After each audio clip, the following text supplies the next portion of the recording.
Assalamualaikum warahmatullahi wabarakatuh. Bismillahirrahmanirrahim. Nahmaduka ya ghafuru ya syakuru. Masalli wa sallim barik ala sayyidina maulana Muhammadin wa ala alihi wa sahbihi asma'in nama ba'du. Di antara mukjizat Quran itu kamalul bayinah. Kalau memberi penjelasan itu sempurna. Sehingga ulama mengatakan imanul muqallid, imannya orang-orang yang asal ikut kiai, asal ikut guru, asal ikut buku, itu mukhtalaf alaih. Bahkan saya sendiri cenderung mengatakan iman itu tidak diterima. Karena manusia dibekali akal, inginnya Allah itu dengan akal itu dia punya kepermanenan iman, apa? Punya kepermanenan apa? Iman, dan dengan itu dia imannya mujma' alaih, mesti diterima oleh Allah Subhanahu wa ta'ala. Karena bin nadhari shahih, dengan logika yang benar. Dan logika yang benar itu gampang sekali. Beberapa ulama tentu tahu sekali, bukan sekedar tahu sekali, karena itu diajarkan Allah dan Rasul. Misalnya begini, kata Allah, saya kalau baca ayat-ayat ini itu sering nangis, karena Allah yang Tuhan itu sebenarnya tidak butuh kita. Saya ulang lagi, Allah yang Tuhan itu tidak butuh kita, juga tidak butuh iman kita. Tapi Allah ingin hambanya itu berakal, ya, karena agama itu liqaumi yaqilun, sehingga berpikirnya benar. Misalnya gini kata Allah, enggak apa-apa kamu menuhankan selain saya itu enggak apa-apa kata Allah. Enggak apa-apa Yesus kamu katakan Tuhan enggak apa-apa, kamu katakan batu Tuhan enggak apa-apa. Tapi tolong prosedur atau persyaratan menjadi Tuhan itu kamu lengkapi, yaitu punya prestasi menciptakan langit dan bumi. Kalau tidak semua surun semen kata Allah, sementing urun gitu. Jadi sebetulnya itu kan rasional. Misalnya enggak apa-apa kamu merasa jadi presiden atau gubernur atau jadi wali atau jadi apa. Yang penting prosedurnya dipenuhi. Itu kayak apa Allah baiknya pada kita. Sehingga saya berkali-kali, makanya menurut saya orang alim itu wajib memaklumatkan kalau dirinya alim, supaya jelas aturan mainnya. Yang dilarang Allah itu kan memaklumatkan alim kemudian ingin hadun nafsi, ingin salami template, dicucuk, dihormati, itu kriminal. Itu orang alim gendeng, sudah gendeng sekali. Karena khasnya orang alim itu tentu cari ridhonya Allah, bukan ridhol khalqi, bukan ridhonya apa? Makhluk itu lah ada siapa-siapa. Dan kita harus baku seperti itu. Kenapa kalau orang alim enggak memaklumatkan kealimannya itu dikatakan salah? Karena fungsi orang alim adalah membawa bayinat, membawa ayat-ayat Allah, bukan kepentingan apa? Pribadi. Makanya Rasulullah nanti duka ngendikan idza zuharatil fitanu wal bid'u falyudhiril alim ilmahu wa illa fa'alaihi la'natullah wal malaikati wan nasi ajmain. Jika zaman akhir banyak bid'ah, banyak kebodohan, maka orang alim wajib menampakkan kealimannya. Jika tidak, maka dia mal'un, dilaknati langit dan bumi. Karena sebetulnya logika tentang Tuhan itu gampang sekali. Saya ulang lagi ya. Saya punya sekian contoh betapa tauhid itu mudah. Jadi kalau ada orang bilang ikhlas itu angel, Gus, ya dia sendiri goblok karena nggak tahu logika apa. Ikhlas itu justru gampang. Misalnya kamu ngamal demi manusia itu umurnya hanya berapa coba? Kan pasti mati.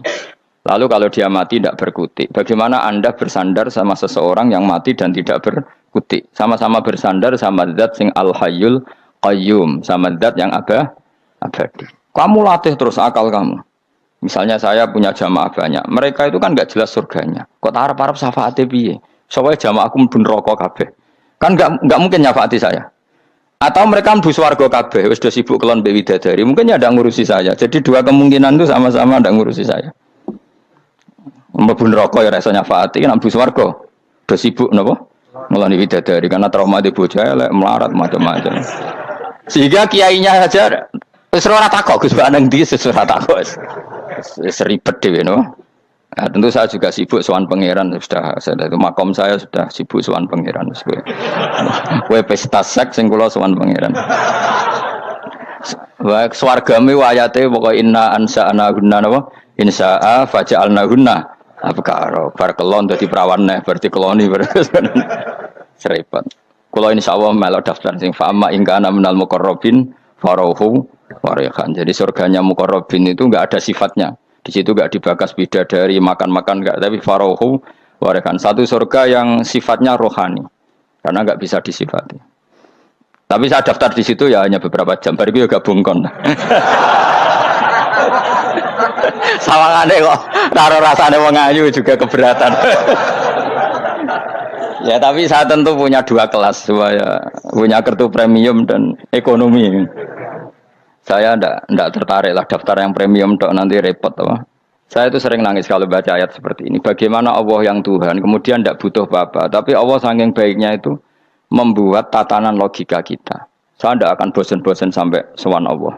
Bahkan andaikan saya masuk surga dengan faham ini, saya milih faham ini karena faham ini itu menguntungkan agama li'ilai kalimatillah. Sementara masuk surga itu hadun nafsi. Banyak ulama mengatakan, kenapa Anda tidak ingin mati? Padahal Anda mati masuk surga. Katanya, saya takut kehilangan momen sujud. Karena sujud adalah hak Allah, sementara surga itu hakun nafsi. Keinginan saya. Tentu saya mendahulukan hak Allah ala hakin nafsi. Itu makam-makam yang... Dan itu nggak bisa kamu copy paste. Orang yang pada kelasnya akan merasakan seperti itu.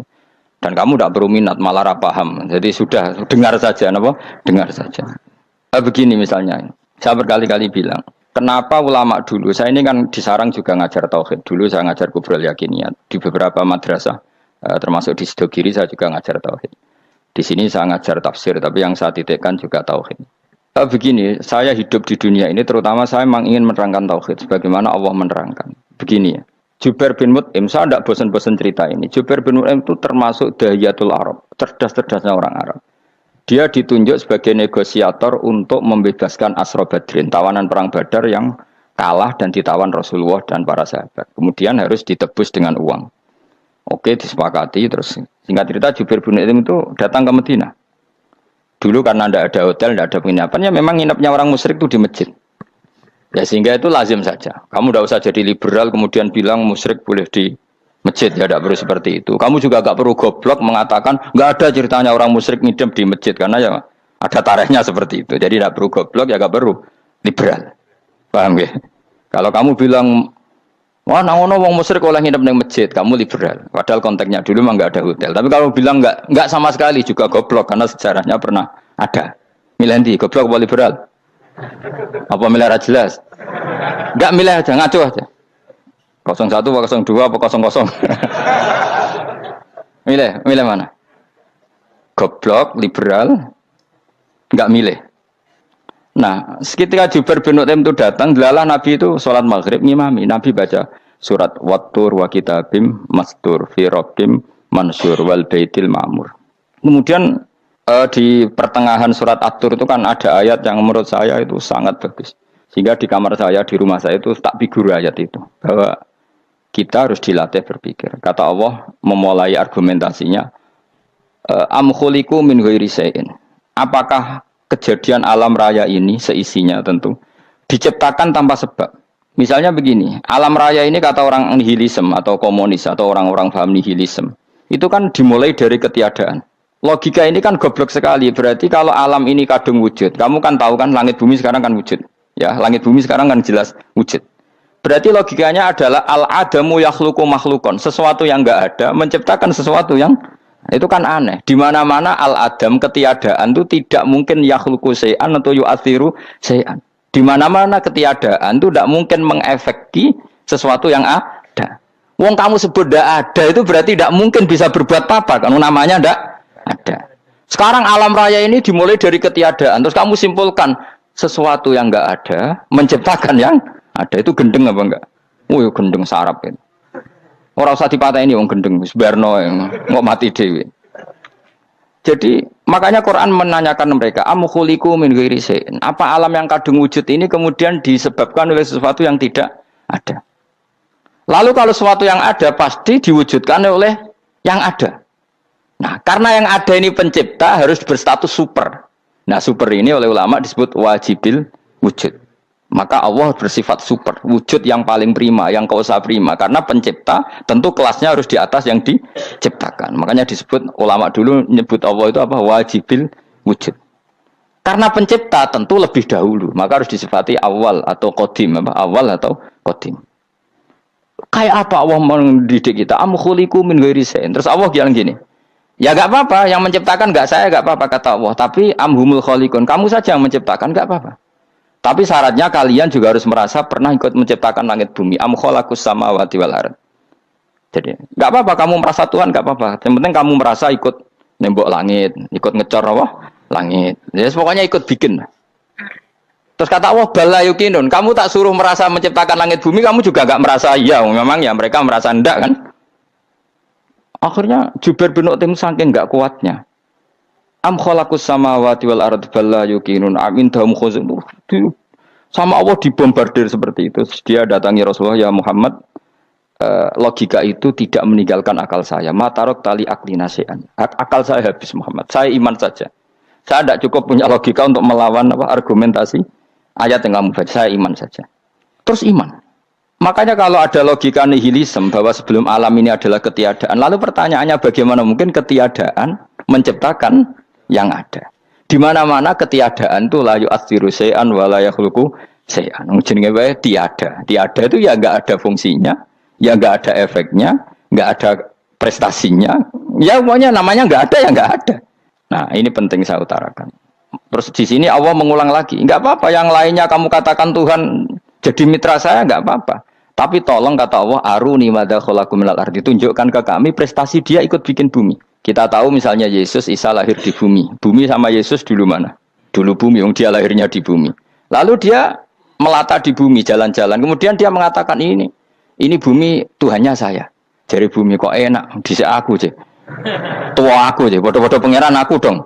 Lebih apa? Tua. Jadi Allah itu gampang sekali. Nah sekarang orang iman itu kuat semua. Makanya ndak wali-wali. Imane mbek Allah taklid, njaluke aneh-aneh, njuk bojo ayu, sugih, jabatan. Bela Allah secara hujah aja nggak pernah, sudah minta. Makanya kita ini hidup di zaman yang saraf massal. Lho kalau njaluk pangeran akeh-akeh kuwi, coba kamu bela Tuhan tuh pernah bela apa? Bela Tuhan tuh gampang dengan argumentasi al-hujjah yang supaya agama ini tamkin fil ard, benar-benar mapan dalam logika. Yaitu tadi di mana-mana yang namanya sebab itu amrun wujudiyun, di mana-mana sebab itu sesuatunya harus wujud. Paling tidak kita sudah menolak nihilisme. Apa? Nah, nihilisme. Lah wujud karena wujud awal harus berstatus prima. Lah prima itu dalam bahasa ulama disebut wajibil wujud.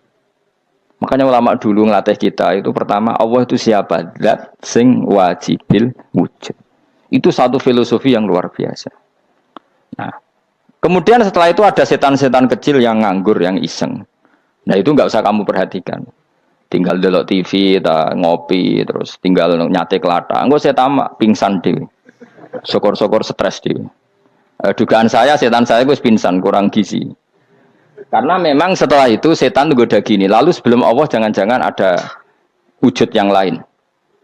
Lalu Allah sendiri awal mulanya gimana? Kata Nabi, jika ada pertanyaan seperti itu kamu harus berhenti. Tinggal delok TV atau tinggal penting aja delok dangdutan.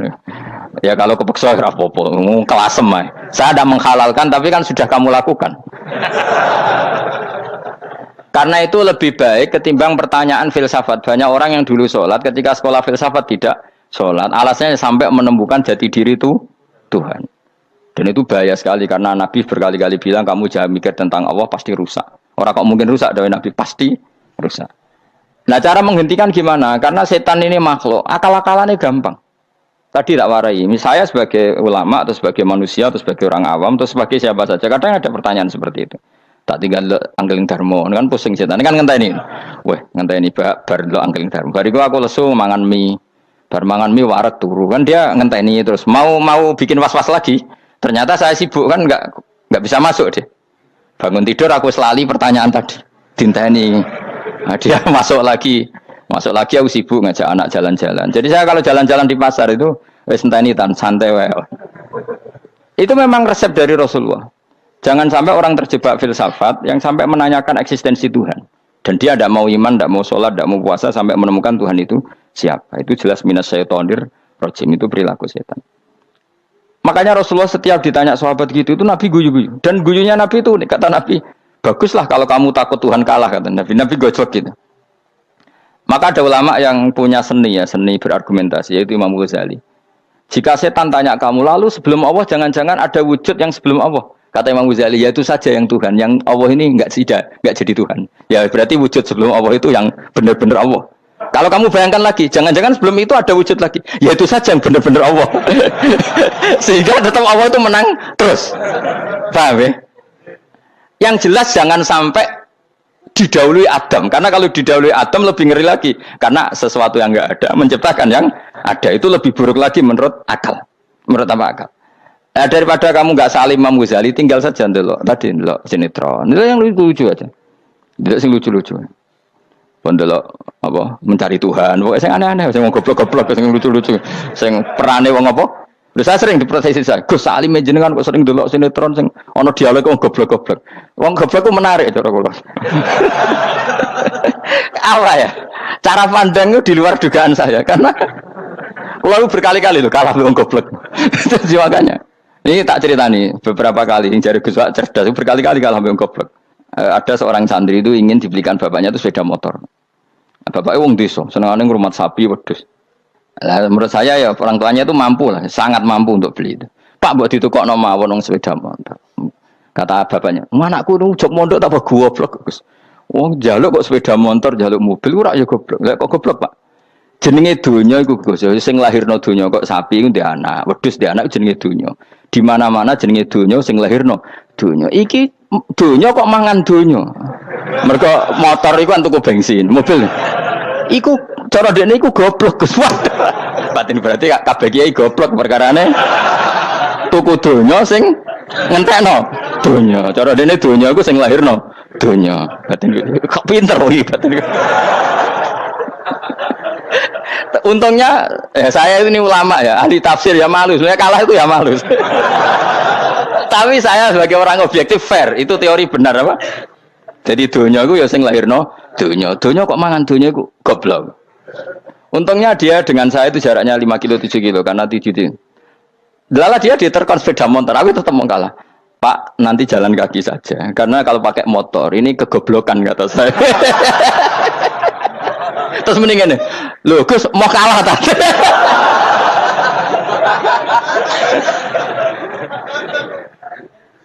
Wah kacau. Singkat cerita dia bersikeras, nggak mau beliin sepeda motor anaknya karena di mana-mana dunia gue sing lahir no dunia, nggak boleh dunia kok mangan. Ini satu kegoblokan yang agak ilmiah tadi. Nah Imam Asy'ari juga ngalami hal yang sama. Imam Asy'ari itu punya, kita kalau ahli sunnah kan 2 partai ya. Ya, di dalam ahli sunnah itu hanya ada 2 partai juga. Kalau nggak Asy'ari ya Maturidi. Ya, dan sama-sama alim.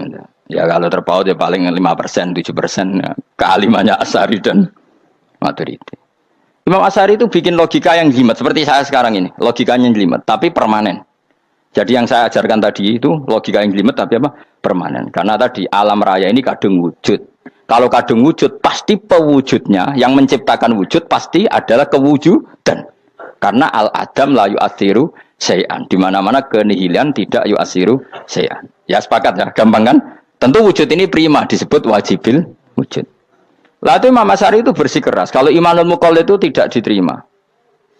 Terus banyak yang keberatan ulama, tapi Nabi nyatanya yaktafi bi imanil a'rab al-khalina anin nadzur. Nabi nyatanya mencukupkan imannya orang-orang Bedui yang mereka itu kayaknya tidak bisa mikir.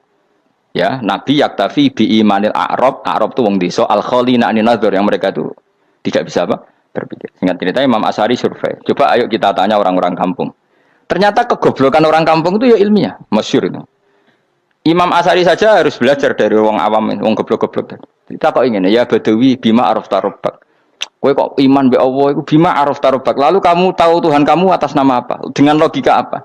Jawabnya enak ya. Al-ba'ratu tadullu 'alal ba'ir wa atharul aqdam yadullu 'alal masir. Angger ana tletong ya ana ontane.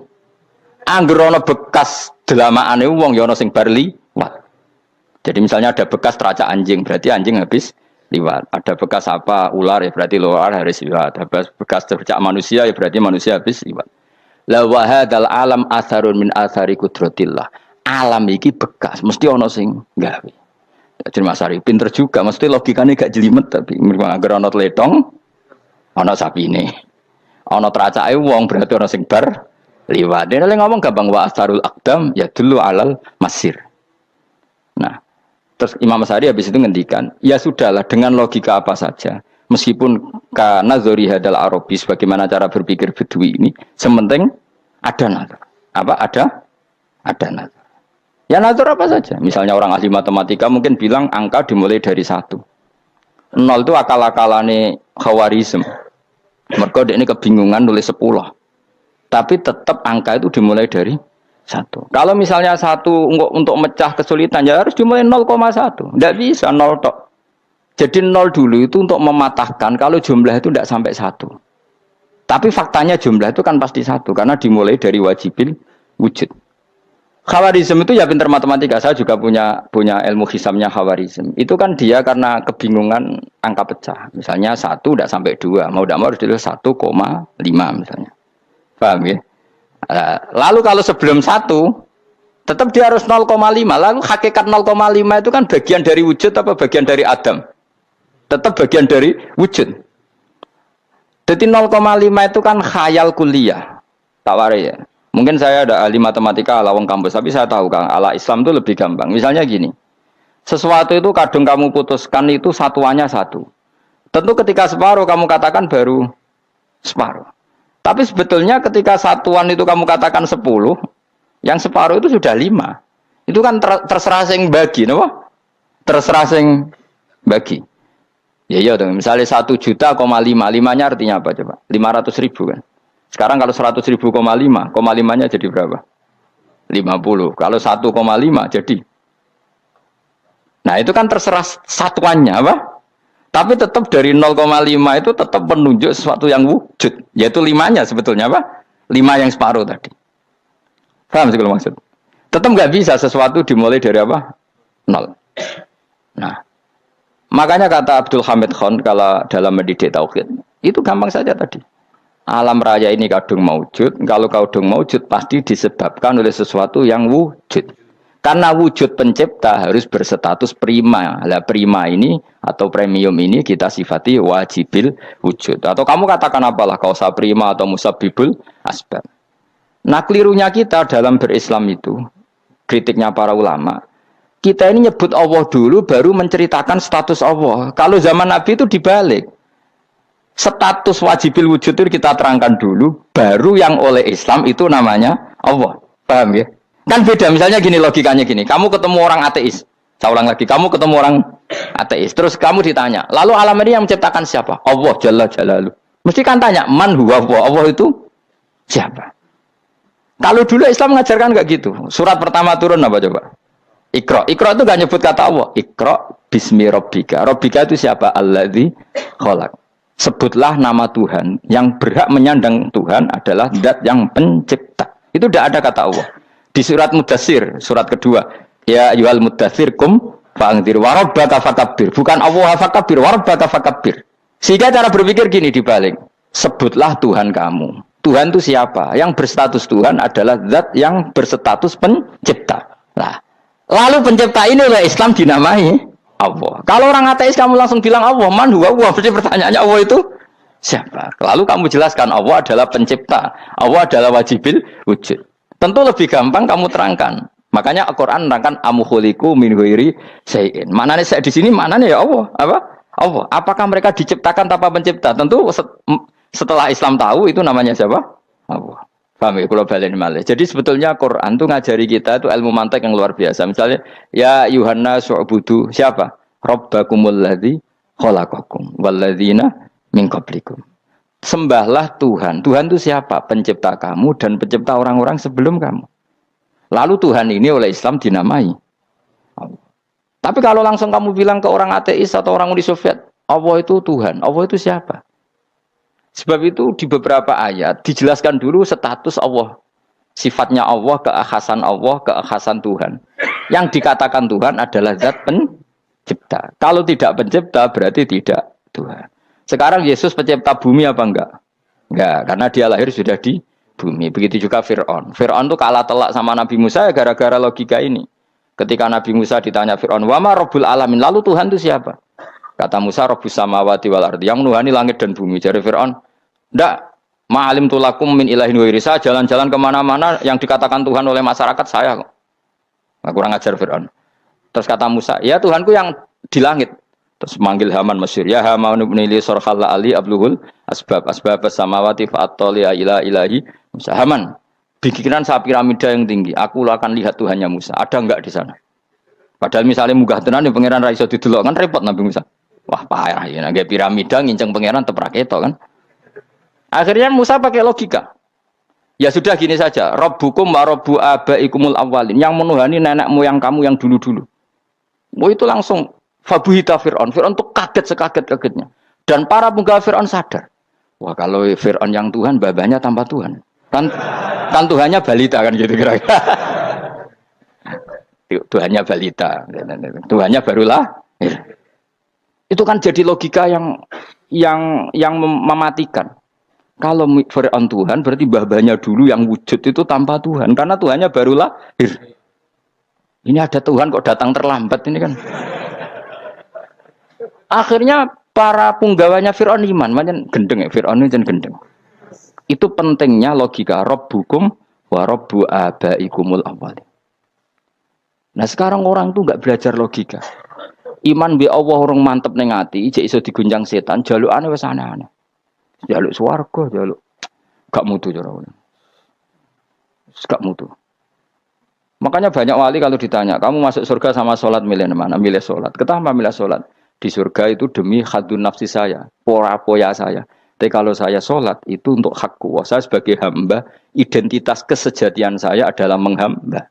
Soal nanti Allah bikin bonus surga silahkan. Maka sebenarnya masuk surga itu ada urutannya. Sebagai orang alim saya urutannya adalah berkampanye sesering-seringnya, membuat logika supaya orang mudah ke Allah dan Rasul. Makanya di Quran tuh gak ada orang disuruh masuk surga dulu itu ya Tuhan nafsul mutmainnah irji'i ila rabbiki. Kamu kembali ke Tuhan kamu dulu. Bahwa kamu makhluk yang butuh Tuhan. Fadkhuli fi ibadi. Kamu masuklah berstatus hamba dulu. Kesestatusan Anda sebagai hamba ini matangkan dulu. Bahwa saya ini hamba. Dibuktikan dengan suka sujud, suka ngamal, suka sedekah, suka tawadhu. Saya sebagai orang alim sebenarnya gak suka mulang. Karena takut. Nak kue pinter kok nyanyi aku, nak goblok sawangannya metodeku gagal. Kan dua-duanya ini merugikan saya sebetulnya. Saya ulang lagi ya, nak pinter kayak nyanyi aku, kan ya mungkin juga senajan rodok mokal mungkin. Sanggup aja rodok mungkin. Pemenang nak sing ndik kan yo, biasanya hasud wong ndik. Wah itu sebenarnya rugi semua, tapi Allah yang memerintahkan hak wong alim kudu mulang. Perhitungan itu tak buang semua. Sing ape nyanyi nggih monggo, sing tetep goblok nggih. Monggo, pokoknya Allah ngutus mulang ya napa? Mulang.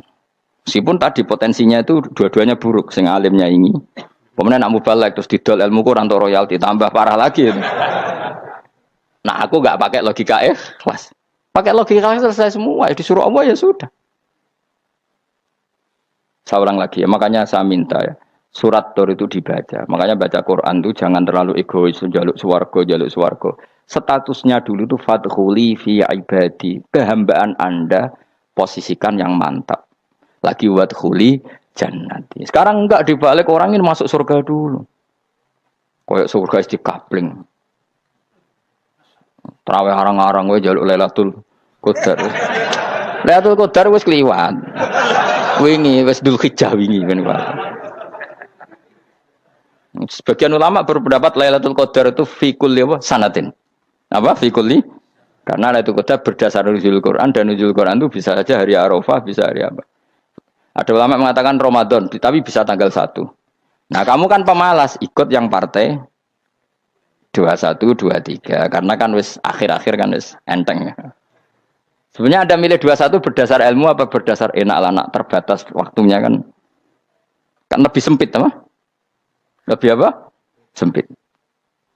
Ya saya ulang lagi ya. Jadi Allah kalau ngajarkan hujah itu gampang sekali ya. Tadi amkhuliku min ghairi syai'in. Enggak apa-apa saya ada Tuhan kata Allah. Tapi kamu harus punya logika. Alam raya ini diciptakan tanpa pencipta.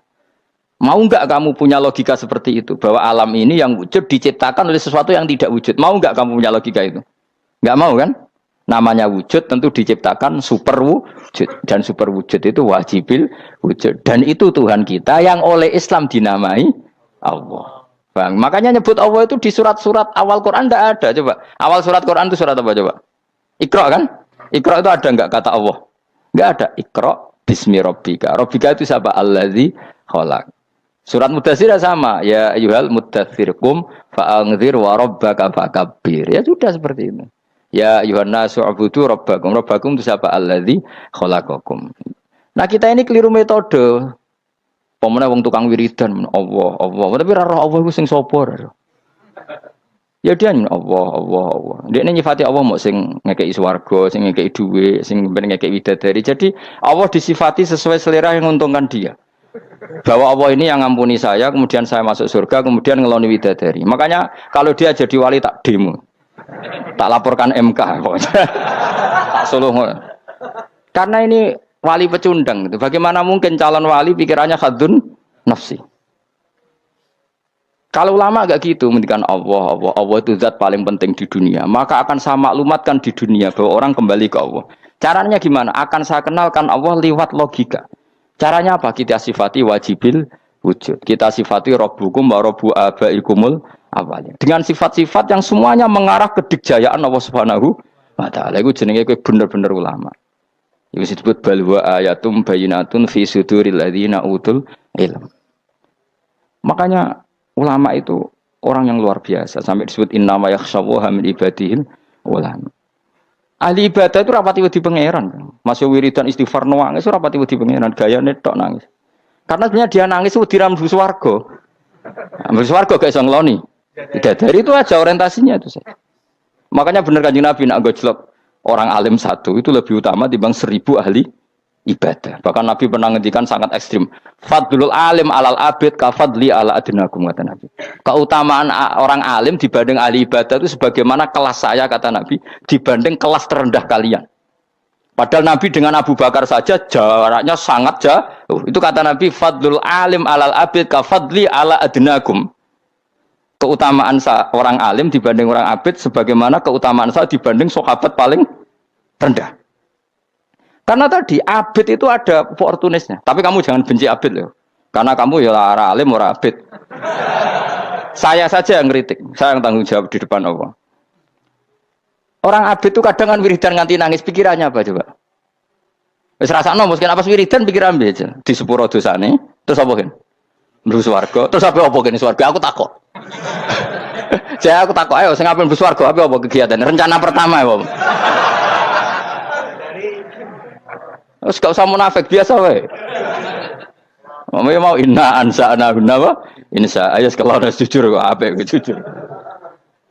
Bandingan kalau orang alim. Orang alim itu ketika nyebut Allah itu iri ya Allah. Kenapa di dunia ini ada makhluk lain yang menandingi engkau? Saya tidak ridho. Kenapa di dunia ini ada syarik orang yang dimitrakan seperti engkau? Maka orang-orang alim ini ingin memaklumatkan bahwa la syarikalak. Labbaika wa humalab baiklah syarika lak innal hamda wa ni'mata laka wal mulka la syarika lak. Sehingga para nabi itu memaklumatkan itu, engkau saja yang Tuhan ya Allah, semua nikmat dari engkau, semua kepemilikan ini milik engkau, la syarika lak baik. Dimaklumatkan ke dunia. Innal hamda wa ni'mat itu dimaklumatkan. Enggak ada kepikiran mereka masuk surga.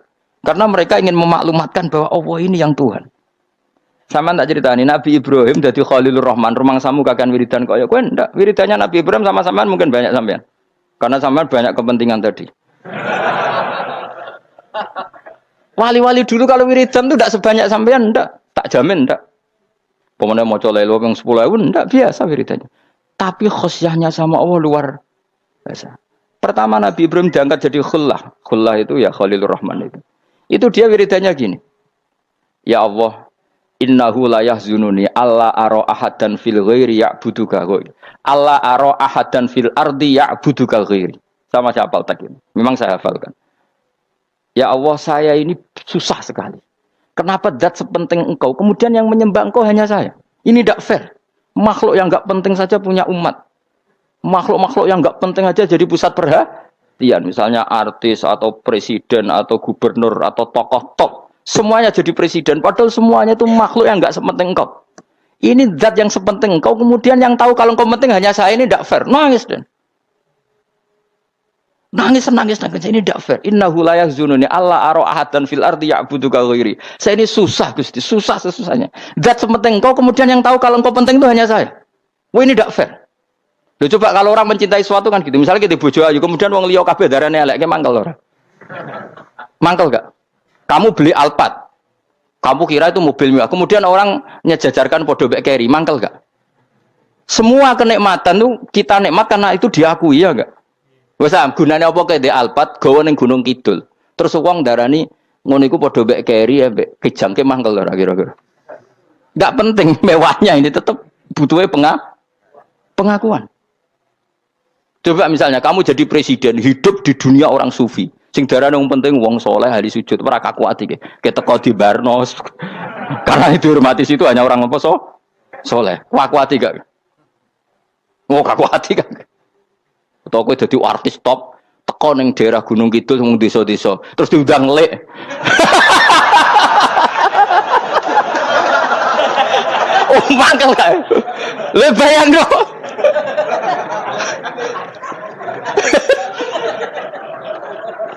Oh, kamu menteri top, menteri BUMN, barang dolan itu iso diundang le. Mados walang le ngono. Oh, semua kan. Karena orang keren itu butuh pengakuan apa? Wes misalnya di bojo ayu terus wong liya kabeh darane elek ki mangkel gak? Sebetulnya orang merasa nikmat itu karena pengakuan. Bayangkan andaikan orang itu melihat Alphard itu tidak wow. Orang punya Alphard gagah enggak? Oh enggak gagah. Kalau orang lain enggak bilang apa? Oh. Ya mau misalnya digoning desa terus. Orang desa nganggap kamu model tepak terus. Terus saya mau. Badhe numpang wedhus kula angsal Pak. Gak gratis. Habis kan. Makanya branded itu harus dimaklumatkan. Nah itu bayangkan Nabi Ibrahim. Zaman itu ada Raja Namrud yang dipuja-puja, ada orang kaya dipuja-puja. Kemudian engkau yang Tuhan, pemilik langit bumi, enggak ada muja-muja engkau. Ini enggak fair ya Allah. Nangis. Orang kok kowe eling pangeran sak jam swarga Gusti. Dasar gak bakat wali. Terus saya itu pernah kangen Nabi Ibrahim itu sampai nangis dan itu saya tidak berdoa. Semua yang terkait Nabi Ibrahim itu saya baca. Mulai surat Quran, tafsir tentang Ibrahim. Dan sampai saya di Kudiro di Tafsir Allah pernah ziarah ke makamnya Nabi Ibrahim. Itu saya hampir nggak pernah doa. Saya isek. Ya karena tadi. Ketika Nabi Ibrahim nangis-nangis gitu, ya Allah ini tidak fair. Engkau zat terpenting di alam raya ini, kemudian nggak ada menuhankan engkau, nggak ada yang perhatian sama ini tidak fair. Susah sekali, karena yang tahu engkau Tuhan itu saya tok. Masyhur itu sama Allah. Karena Ibrahim nangis-nangis itu, terus sama Allah diterbangkan ke langit. Itu disebut wakadzalika nuri Ibrahim malakutas sama. Di langit ada jutaan malaikat sujud, jutaan malaikat ruku, jutaan malaikat baca tasbih.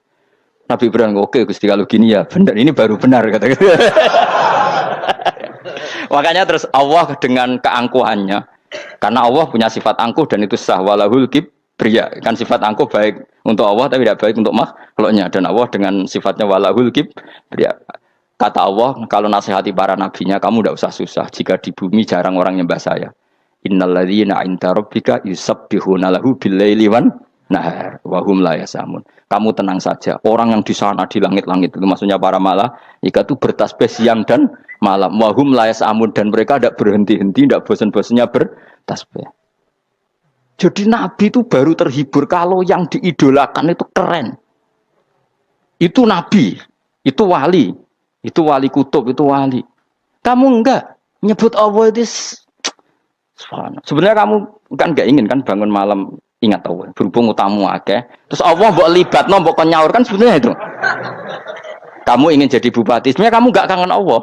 Kamu ingin jadi bupati. Terus Allah mbok jak koalisi kan gitu. Terus malam-malam Allah, ya Allah ini hambamu ya Allah minta ini.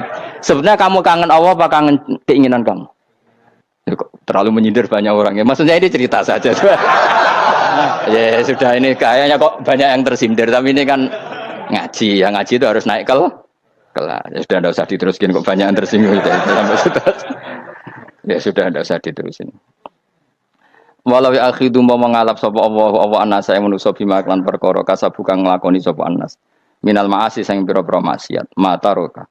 Mongko ora ninggal sapa wa ta'ala dzuriya ing atase dhuwure ayil ardi minda batin saking kewan apa wae.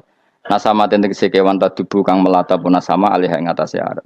Kalau saja Allah ingin merusak manusia karena dosa-dosanya, pasti tidak disisakan beberapa sesuatu yang jadi kebutuhan manusia, termasuk dabam. Misalnya enggak ada hewan, enggak ada tanaman, enggak ada apa saja di bumi karena Allah ingin mengadab manusia. Tapi nyatanya di balik mereka maksiat tetap fasilitas kepentingan manusia ada, karena sifat ghafurnya Allah, sifat rahmannya Allah. Walakin yu akhiru tetapi ini ngakhirna sapa wa hum wong akeh ila ajalin tumeka maring batas musaman kang wis ditentono. Yaumil kiamat tegese dina kiamat. Fa idza jaa mongko nalikane teka apa ajaluhum ajale wong akeh fa inna wa mongko satuna wa taala iku kana ana sapa wa bi ibadihi kan kawulan apa basiran dat sing mirsani. Fayujazi mongko males sapa wa ing wong akeh ala amali ing atase wong ngamale wong akeh. Carane ngemales Allah tentu profesional atau prosedural bi isabatil mukminin kelawan ganjar wong mukmin wa iqabil kafirin lan nyiksa wong kafir. Ya jadi Quran itu gunanya ya membuat logika yang benar supaya orang itu menghindari kesalahan.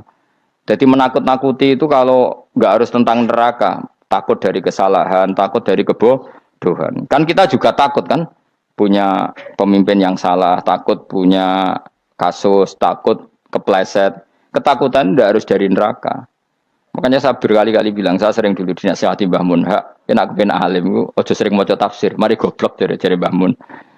Maksudnya mari goblok itu gini, mufassir itu manusia, kadang dia itu satu ayat umum, dia mendiktekan ke satu kasus, padahal kasusnya lebih umum. Makanya berkali-kali sama nani umpama ini, contohnya ini, karena nanti itu mengikat. Misalnya gini ya, saya ulang lagi ya, ben gayamu kayak wong alim. Coba andekan kapasitas Anda itu RT, minta jadi presiden, itu ngelama apa doa? Tidak, jawab saja. Ngelama. Jatah kamu untuk azab, kok jaluknya Lailatul Qadar, itu ngelama apa Anda? Mestinya jalukmu orang untuk azab, itu bagus sih. Paham ya? Banyak ulama diajak istisqa gak mau. Banyak itu ulama. Ayo istisqa kita karena sudah lama gak hujan. Kata ulama tadi, jatah kita ini kena hujan batu dari langit. Gak hujan batu sudah bagus, gak usah minta. Ulama itu macam-macam. Lah rai-rai ngene iki pantese entuk Lailatul Qadar apa entuk adab ae jawab. Ora entuk adab wis bagus. Ya dadi dongane ya Allah. Ampun jenengan siksa la tu'akhidna. La tu'akhidna maknane njuk Lailatul Qadar apa ora disiksa? Ya makam kita itu masih Rabbana la tu'akhidna. Iku supaya gak disiksa innasina waqtuna kalau kita salah. Kowe kan gak kalau. Wah sudah salah. Jadi donga innasina waqtuna sange apikane pangeran wae ditambahin. Kalau kita salah. Kalau kita kan sudah tidak kalau lagi sudah. Sudah jelas salah berkali-kali lagi. Mbok wong diisin. Njolak jaruk Lailatul Qadar gak diisin. Tapi oleh wong pangeran apian. Pangeran kan tapi misalnya pangeran ora aku luwe apian timbang aku. Jadi sowe disahno permintaan. Tapi gak dikabulno. Mau disahno tapi ora usah apa? Di sana itu iman jalin dan goblok piye meneh macam-macam. Makanya doa paling fair itu ya Rabbana dzalamna anfusana wa lam taghfir lana wa tarhamna lanakunanna. Makom kita itu di sepuro pangeran. Sing bener donga wong traweh-traweh lho ning Tuban ning Jogja wis bener apa innaka afuwun karim tuhibbul afwa fa'fu anna. Ora ana guru-guru kita donga ya Allah anilna lailatul qadar ya Allah ka ono saraku kiye kita ana ngajarno ngono ya Allah innaka afuwun karim tuhibbul afwa fa'fu anna. Jenengan kandat sing kathah nyepurane lan seneng nyepuro himpun jenengan sepuro. Iku wis bagus sudah bagus. Lailatul qadar gresuk ndelok srengenge terus ndelok angin. Angger daerah Gunung Kidul banter terus anak-anak.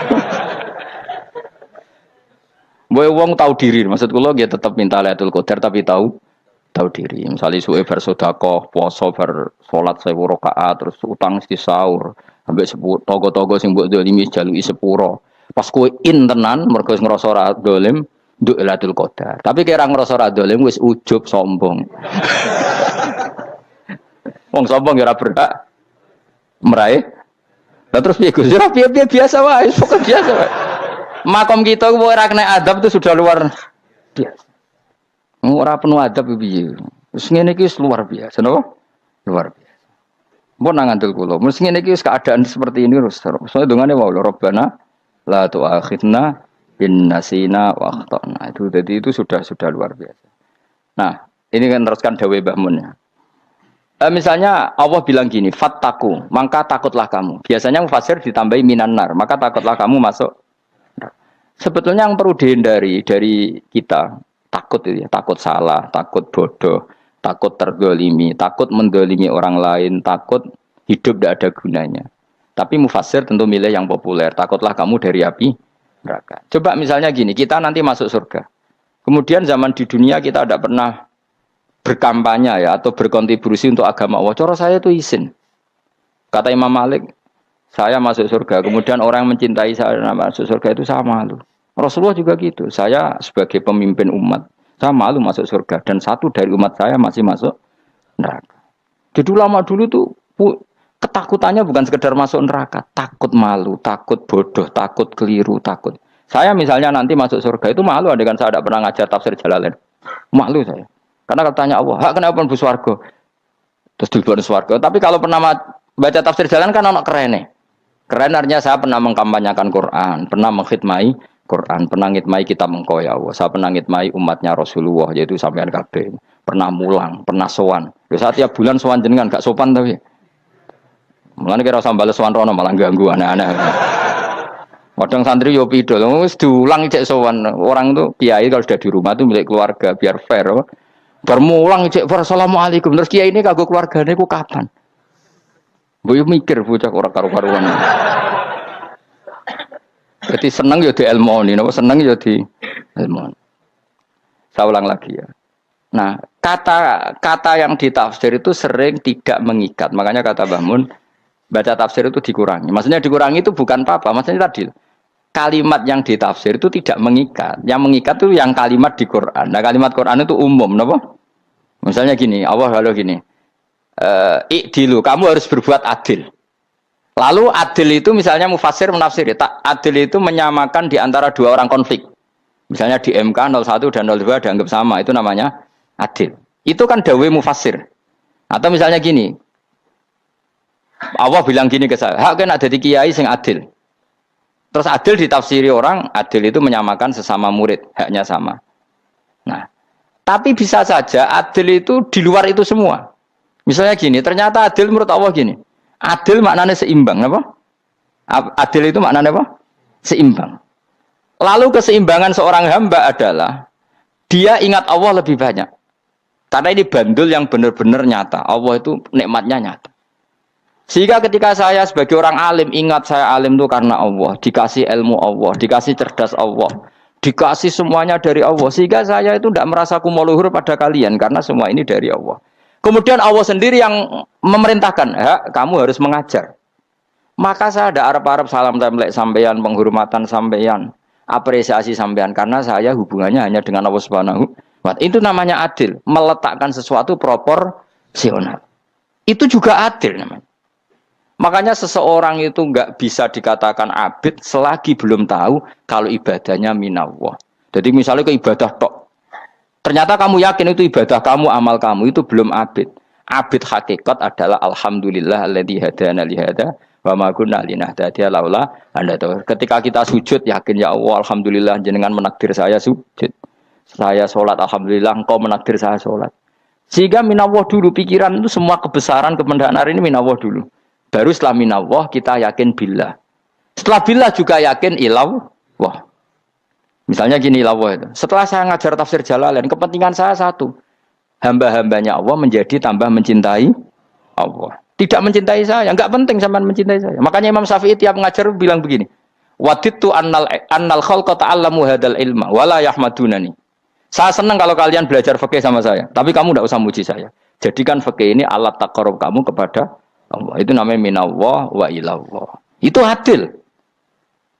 Tapi adil yang dijelaskan ulama beda-beda tadi. Ada mengatakan adil adalah proporsional antara murid, antara keluarga dan murid. Meskipun kamu senang mulang, jangan merantarkan keluarga. Itu tidak adil. Itu kan versi, no? Maksudnya Mbah Mun, kamu jangan terjebak versi-versi dalam tafsir. Paham ya? Karena Allah hanya ngendikan i'dilu wa aqrabu. Paham ya? Tapi kan penjelasan adil ini orang versi. Paham ya? Ada yang nulis adil adalah meskipun mimpin masyarakat, ya ingat keluarga. Karena sing tukang wayo oleh nafsir adil adalah karena laki tidak cukup istri satu maka itu kan juga repot nanti. Tapi kalau kadung istrinya 3 atau 4, adil adalah harinya sama meskipun janda dan perawan. Jadi sing lanang gak adil adalah proporsional. Sing wis suwi dikumpuli dikurangi. Yang baru ya mungkin enggak kalau nuruti. Mungkin enggak. Ya, tapi itu kan versi, nama. Maka kata Mbak Mun itu memang saya itu merasakan, saya sebagai mufassir merasakan memang saya kan sering baca Jalalain beda dengan tafsir Munir, nanti beda dengan tafsir Qurtubi. Saya beri contoh misalnya. Dan kamu pasti salah jawab ini. Kalau kamu benar berarti ya alim tenan. Wa idza darabtum fil ardi falaysa 'alaikum junahun an taqsuru binas shalah. Orang kalau pergi itu boleh enggak ngosor salat? Enggak, jawab saja. Boleh kan? Ngosor salat itu apa? Misalnya sholat asar 4 jadi berapa? 2. Kalau isya jadi 2. Kalau subuh Enggak, sudah maju lah. Maghrib? Enggak, kan yang bisa dikosor hanya berapa? Yang rubaiyah, yang apa? Berarti kamu yakin, antak suruh minas sholat artinya 4 jadi 2, yakin? Enggak, jawab saja. Yakin. Nah itu termasuk orang pinter. Ya. Berarti ilmu lagi sak trip. Ya? Sebetulnya kata Imam Qurtubi enggak. Ayat itu kan hanya bilang gini, kalau kamu bepergian, maka kamu boleh menyendak sholat. Qasru itu memotong. Dari aturan